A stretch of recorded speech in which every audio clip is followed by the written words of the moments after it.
Good morning. Thank you so very much. And as my dear friend just announced, this is a special session, a Kalam Right Circle session by Prabhakhetan Foundation. And Prabhakhetan Foundation is an innovator of boutique literary events. And we've been organizing events in almost 48 cities now. And this panel is very special because my favorite people are here, and it is AAA, triple A. Okay.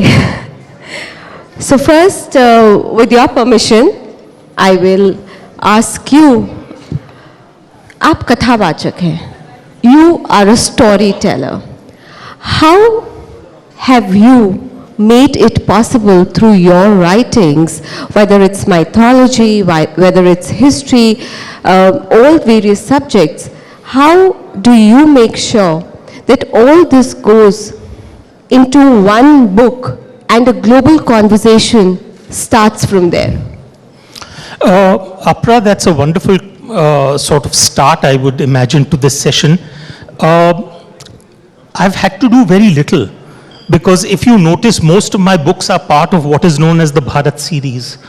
And when I think of Bharat, I think of an ancient arc of influence.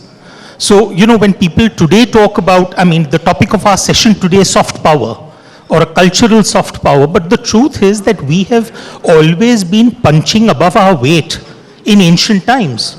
So let's think of, for example, what we call Iran today. That word comes from Aryanem Vaija, which is the land of the Aryans. Or if you go back to today's Syria and Turkey, 3,400 years ago, you see a treaty being executed by the Hittites and the Mitanni, where they invoke Lord Indra and Varuna and Mitra. Look at, come eastwards towards China, and you see that it was two Buddhist monks who carried the Buddhist scriptures to China, or Bodhidharma, who took martial arts to China. Go further southeast and you see the largest Vishnu temple in the world is in Cambodia. The fact that even till today, the kings of the Chakri dynasty of Thailand still assume the title of Lord Rama. If we go into Japan, Zen Buddhism, where does it come from? Dhyan. So the reality of our world is that the arc of influence of Bharat has always been there. It is in some ways a post-1947 phenomenon that we start thinking of Bharat as a landmass, and we do ourselves a great disservice by thinking along those lines. If we talk about the great epics, the greatest of them probably the Ramayana, we have 300 versions of the Ramayana. Of course, I mean, and each version actually has substantive differences. Yes. So, Valmiki Ramayana, Ram is Maryada Purushottam. But by the time you come to Tulsi Ramayana, he's become Avatar of Vishnu, the greatest divine character that there could possibly be. If you look at, let's say, the Adbhut Ramayana, then in the Adbhut Ramayana, it is Sita who manifests as Durga in order to slay Ravan. Or in the Anand Ramayana, the abduction is not of Sita but of Kaushalya. Go down south to Malabar, the Mapila Ramayana, Ram is a Sultan. The Buddhist Ramayana, Ram is a Bodhisattva. Yes. The Jain Ramayana, Lakshman is the one who kills Ravan. The point I'm making is, it's very easy to call it mythology and to say there were 300 versions, so it's all obviously a bunch of lies. Mm-hmm. But I ask you this question, would 300 versions have been written about someone called Ram if he did not exist? And that is what I believe we should be doing, and we should be asking ourselves. I think that is a superb question, and you know, we've never kind of realized this, but yes, I totally agree with you. Over to you, Abhay. As a diplomat and poet, you know, your work bridges the worlds of culture and diplomacy. How do you see the cultural diplomacy? And as Ashwin really cited out very, very nicely that, that arc of influence always existed, and why do we see Bharat as only a landmass? So I'd like to ask you that is the Indian cultural diplomacy contributing to India's aspiration of becoming a global cultural superpower? The simple answer is yes. And then, just to add to it, as India these days has assumed the presidency of G20, for the first time in my whole career, I have seen a diverse set of Indian cultural events being organized across the country to showcase the best of Indian culture to the people, to the leaders of 20 most powerful countries on the planet. And this whole year, from November to November, I mean last year to this year, so far I have personally, as the head of cultural events for G20, coordinated over 300 cultural programs in each and every state and union territory of India, involving over 17,000 artists. Wow. And personally myself, I mean, I have never seen this diversity of Indian art and culture. I assure you that even Indians, they do not know much about India. We have, when we join the service, we have something called Bharat Darshan. But G20 has been the biggest Bharat Darshan for myself, and I think for all of us, the whole team. Most of us know about the classical forms of dances, 6 classical dances. But India's folk dance and music tradition is just unparalleled. I have served in many countries, but I have never seen such diversity of art and culture anywhere on the planet. Probably, I think Africa is the only continent which can outnumber us. But India is a cultural powerhouse, no doubt about that. But I'll come to but, I mean, there is a civilizational India, what Ashwini is talking about, and there is a young nation we have, and the challenges we have. What are the challenges in cultural diplomacy? What we are great at and what we should do more? Which are the areas where we need to do more work? I'll expand in the next question. Coming over to you, I'd like to know that how crucial is social inclusivity, and that is what it is very important for India to be there, as he spoke about G20 and so many other things. Of course, being an Indian so many times, you're at loss of words because you really do not know. So how is the social inclusivity being portrayed in your books, through your writings? Apra, I think it is an immense sense of pride that all of us in this great land belong to an ancient tradition called Sanatan Dharma. And the way I see it is that Sanatan Dharma is a no formula faith. It is one of those where there is no single church, pope, holy book that needs to be followed. The concept of blasphemy does not exist. You can have 33 kotis of deities with millions of manifestations, and yet you believe that, listen, at the end of the day, they lead to an eternal greater power or truth.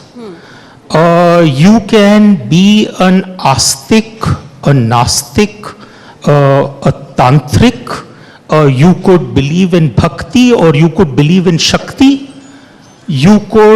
I could look at a shivling and say that it is a shivling, and you could look at it and say that it is a stone. But both of us will still be welcome. In that sense, I truly believe that Sanatan Dharma, in some ways, was a precursor to this unfortunate word that we have incorporated, called secularism. And which is what I find so strange, because in the original preamble to the Constitution, the writers of our Constitution did not find it necessary to incorporate the word secular, because it was taken for granted that this is a land which has always practiced pluralism. So therefore, they did not feel the necessity to insert it. And then the question you have to ask yourself is that from 1947 to 1975, 1975 is when you had the insertion of the two words socialist and secular into the preamble.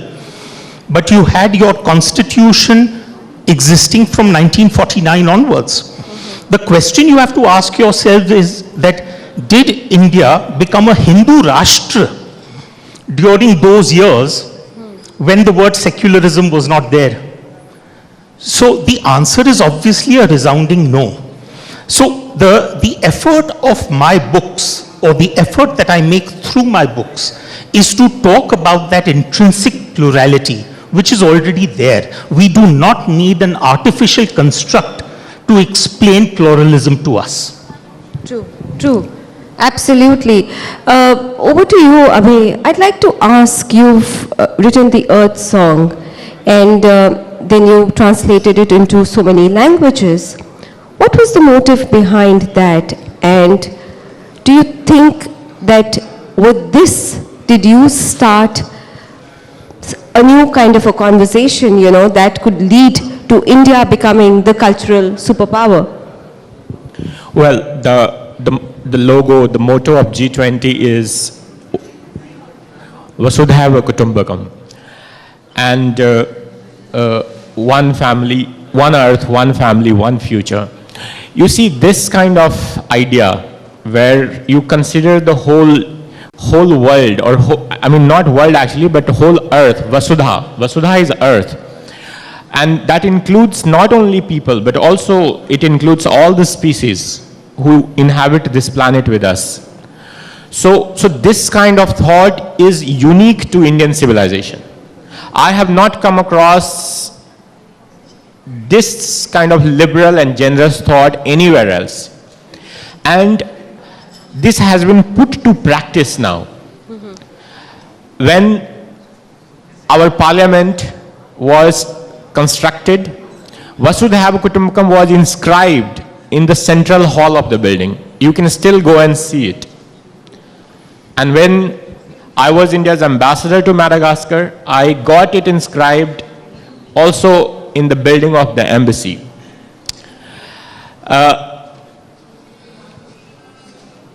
Ayam nizah paroveti ganana laghu chetsa udar charitranam vasudhaiva kutumbakam.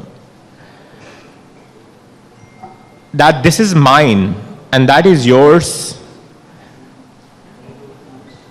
That's how the narrow-minded people think. For the open-minded, for the generous-hearted, the whole world is a family. And this thought, as Ashwin is saying, it's a unique contribution to India's civilization. And we have, through G20, we have put this idea, this philosophy in front. It's no more just being quoted by one prime minister or another external affairs minister, but it has become something which we truly believe in. And I'll give you one example of it. When COVID-19 pandemic happened, India's vaccine matri was a practical example of Vasudhaiva Kutumbakam. where India supplied vaccines to more than 100 countries. International peacekeeping force in the United Nations. India has been traditionally the largest contributor. A practical side of Vasudhaiva Kutumbakam. I wrote an earth anthem inspired by Vasudhaiva Kutumbakam. Because even a university or a cricket team has, football team has an anthem. But what about our planet? We don't have a common anthem. And I thought that we must have a common anthem. Because even if we say Vasudhaiva Kutumbakam, we need the common symbols, we need something common to unite us. An earth anthem has been translated into over 150 languages. That shows that there's a quest to have a common song, a common anthem which everybody can sing, whether from India or from anywhere else. So something which puts in perspective India's unique contribution or unique philosophy of Vasudhaiva Kutumbakam and making it practical and something doable, singing a common anthem. Talking about common and things that are very common to keep India together, I'd like to ask that, the global appeal showcases India's storytelling tradition. How are you leveraging it and this narrative of entire storytelling practice, how has it unified India? Well, we've always been a land of storytellers. Even when we didn't know how to write, we were still telling stories. And I think where we as a nation, if we are looking at in the long run, I think it was Harvard professor Joseph Nye who coined the term soft power. And what he talked about were two very different ideas, that there is hard power, which is really about coercion. And then there is soft power, which is actually about persuasion. Yeah. And it has always been said that the shortest distance between two people is a story, right? So if we are really wanting to leverage and play up on this soft power game, then our storytelling will have to, in some ways, be the cheerleader of sorts. If one is looking at the hard power bit, then what are we talking about? Money and military. But if we are talking soft power, then it's probably motivation. How do you stir optimism and hope? Now, I'm enough of a realist to know that in some ways, soft power becomes far easier to sell when you also have hard power. And in that sense, if you follow the rankings very closely in the brand finance global rankings, you will find that typically within the top 10 or 15 soft power nations, typically there are many of those who also have a lot of their fair share of hard power. So in that sense, I believe that what we need to do is work on two separate angles. On one hand, in one direction is our Shastra, our wisdom, our knowledge, our ability to be able to spin that story, to be able to tell our side of the story. So that part of it is what I consider to be the Shastras. And on the other hand, we need to also work on Shastra. How do we make sure that we are also equally powerful in more material and military terms? I think the two have to go hand in hand. But I'm doing my own small bit in terms of trying to present many of those ideas from ancient Bharat in order to be able to bring out the notion that don't think of India as something that took birth in 1947. Because to my mind, the very notion is something that goes back several thousands of years. And we need to be leveraging those ideas, those sentiments, those emotions, not only internally within India, but also outside of India. Totally. So winding up quickly, I'd like to ask you, Abhay, thoda hai, thode ki zarurat hai. So I just wanted to add to what Ashwin has said. You know, what I propose is an Indian translation agency, because we have not done much work in promoting our ancient literature. Most of Indian literature, whether in Sanskrit or in India's regional languages, remain untranslated into at least 6 UN languages. So what we need to do is, point one is to create an Indian translation agency, have a list of books which have been already translated, and a list which could be possibly translated in next 2-3 years. Identify a list of translators from across the world, actually, those who are interested passionately in translating Indian literature, Indians as well.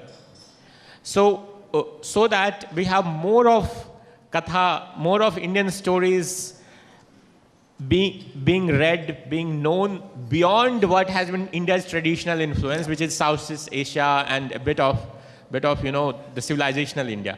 But the world is much larger today. We have whole Latin America, we have Africa, we have Europe, America. So we need to do more. And this is what, my 3-point suggestion is. Just in 2 lines, thoda hai, thode ki zarurat hai. How do you see this line? I'm not in agreement with the line, because thoda nahi hai, bahut kuch zyada hai. There is lots. We've not even scratched the surface of Bharat. And that's what I say, that this is if I look at India as a treasure house, Bharat as a treasure house, it is a treasure house of stories. And we have, unfortunately, our kids grew up reading Alice in Wonderland. But at the end of the day, the rich tradition of the Panchatantra is available to us, and the Panchatantra not only became a medium of instruction for the kings of this country, but eventually went to places like Iran, where it became a standard manual for teaching the bureaucracy, where it became one of the first works to be subjected to translation and printing in Europe. You have an Arabic version which talks of the 2 jackals, which comes from the Panchatantra. So those are the rich treasures of India, which somehow or the other we have learned to ignore, and we need to bring them back into our public discourse. ये ना सोचो जंग में कर सका क्या अकेला, ये ना सोचो जंग में कर सका क्या अकेला, लाखों में काम करता है चंद्रमा अकेला. चंद्रमा पे भी पहुंच गए हम. Thank you so very much. Thank you. Thank you, everyone.